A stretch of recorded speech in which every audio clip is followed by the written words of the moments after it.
السلام علیکم ناظرین، کیا آپ خاکی نیکروں اور سفید رنگ کی شرٹس میں ملبوس ان ڈنڈا برداروں کو جانتے ہیں جو ایک منظم دستے کی طرح مارچ کرتے دکھائی دے رہے ہیں؟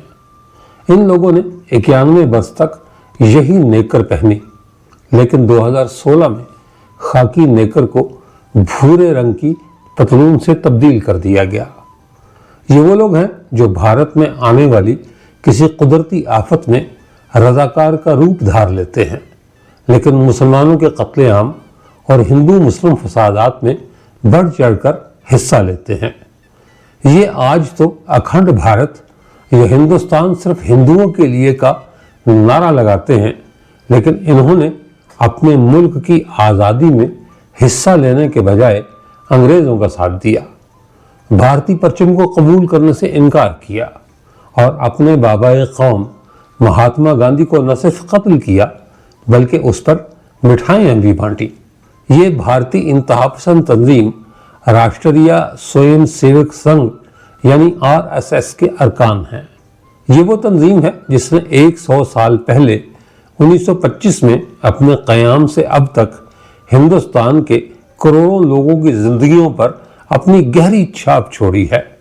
2014 میں بھارتیہ جنتا پارٹی یعنی BJP کے اقتدار میں آنے کے بعد سے RSS کا سیاسی اثر و رسوخ کئی گنا بڑھ چکا ہے، کیونکہ BJP اسی کی ذیلی تنظیم ہے۔ RSS کی تاریخ انڈیا کو ہندو راشٹر یعنی ہندو ملک بنانے پر اس کے زور اور اقلیتوں سے سلوک کی پالیسی پر ہمیشہ سوالات اٹھتے رہے ہیں۔ سرکاری اہلکار اس میں شامل نہیں ہو سکتے، لیکن مودی سرکار نے چپکے سے اس پابندی کا خاتمہ کر دیا ہے، یعنی اب سرکاری ملازم بھی انتہا پسندانہ اور دہشت گردانہ کارروائیوں میں بھرپور حصہ لے سکتے ہیں۔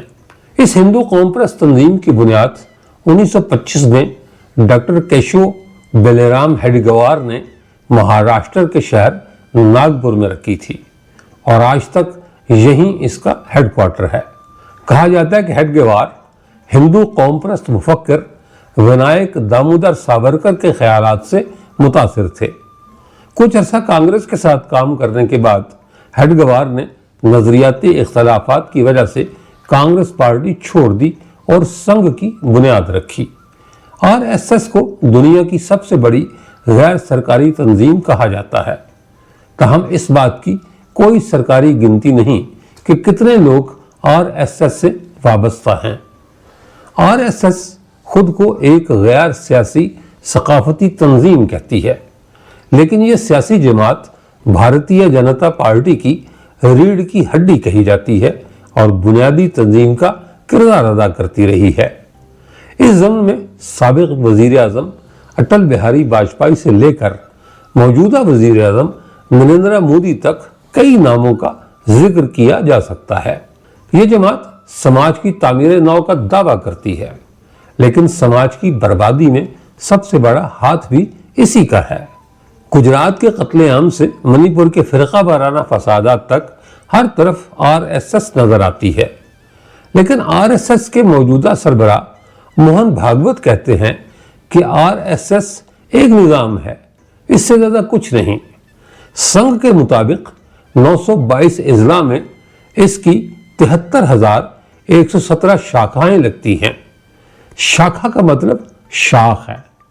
اس کے 6,597 بلاکس اور 27,720 منڈل ہیں۔ ہر منڈل 12 سے 15 دیہات پر مشتمل ہے۔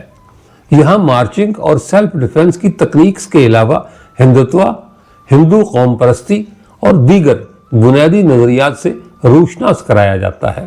RSS کوئی رجسٹرڈ تنظیم نہیں، جس کی وجہ سے اس کے فنڈز کے بارے میں شفافیت کی کمی کے الزامات بھی ہیں، کیونکہ Singh income tax return file نہیں کرتا۔ اس کا دعویٰ ہے کہ یہ اپنی مدد آپ کے تحت چلنے والی ایک تنظیم ہے اور باہر سے کوئی پیسہ نہیں لیا جاتا، چاہے کوئی سنگھ کے کام کے لیے رضاکارانہ طور پر چندہ ہی کیوں نہ دے۔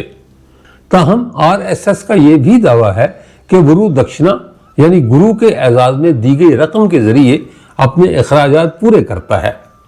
ان کے رضاکار زعفرانی پرچم کو اپنا گرو مانتے ہوئے سال میں ایک بار گرو دکشنا دیتے ہیں۔ آر ایس ایس یا سنگھ میں سب سے اعلیٰ مقام سرسنگھ چالک کا ہے۔ فی الحال موہن بھاگوت اس عہدے پر فائز ہیں۔ آر ایس ایس کے تحت بہت سی تنظیمیں کام کرتی ہیں جنہیں اجتماعی طور پر سنگھ پریوار کہا جاتا ہے۔ اس سنگھ پریوار میں بھارتیہ جنتا پارٹی، وشو ہندو پریشد، بجرنگ دل، اکھل بھارتیہ ودیارتھی پریشد، شودیشی جاگرن منچ، ونواسی کلیان آشرم، راشٹریہ سکھ سنگھ، ہندو یودھا واہنی، بھارتی کسان سنگھ اور بھارتیہ مزدور سنگھ اہمیت کے حامل ہیں۔ آر ایس ایس پر اب تک 3 بار پابندی لگ چکی ہے۔ اس پر پہلی پابندی 24 جنوری 1947 کو برطانوی دور میں پنجاب کی برسر اقتدار پارٹی یونینسٹ پارٹی کے وزیر اعظم ملک خضر ہزار ٹوانا نے لگائی۔ تاہم 4 دن بعد ہی 28 جنوری 1947 کو پابندی ہٹا دی گئی۔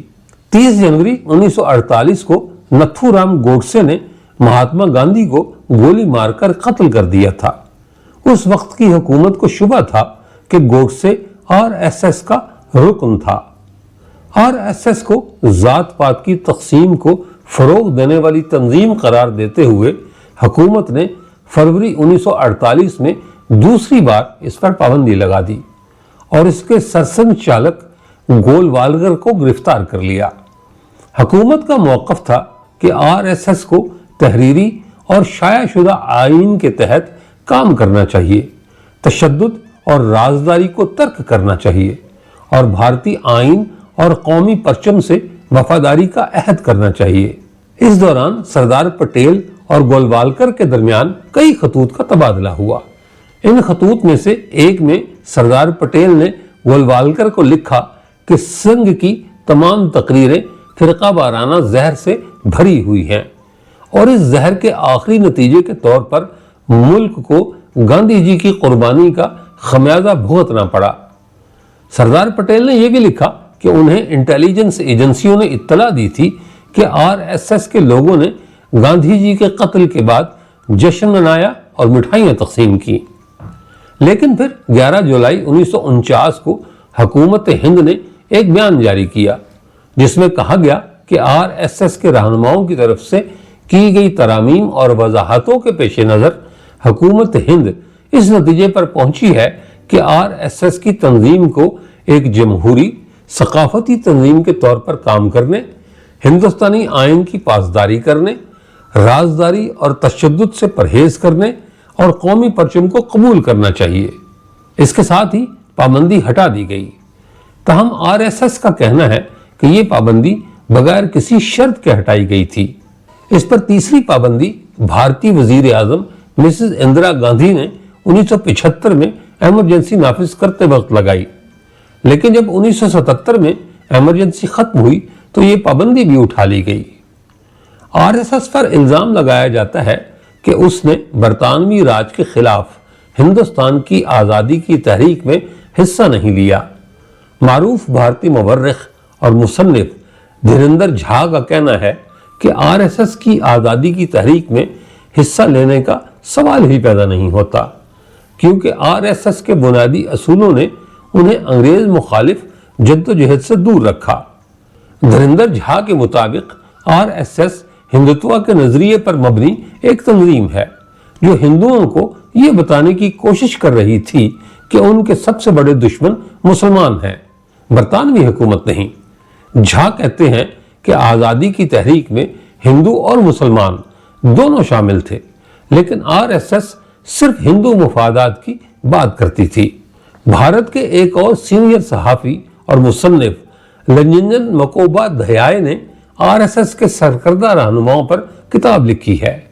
وہ کہتے ہیں کہ آر ایس ایس کا مقصد نو آبادیاتی حکمرانی سے آزادی کرنا بالکل نہیں تھا، بلکہ اس کی بنیاد ہندو سماج کو اسلام اور عیسائیت کے خلاف مضبوط کرنے کے خیال سے رکھی گئی تھی۔ آر ایس ایس پر سب سے سنگین الزام یہ ہے کہ مہاتما گاندھی کو قتل کرنے والا نتھو رام گوڈسے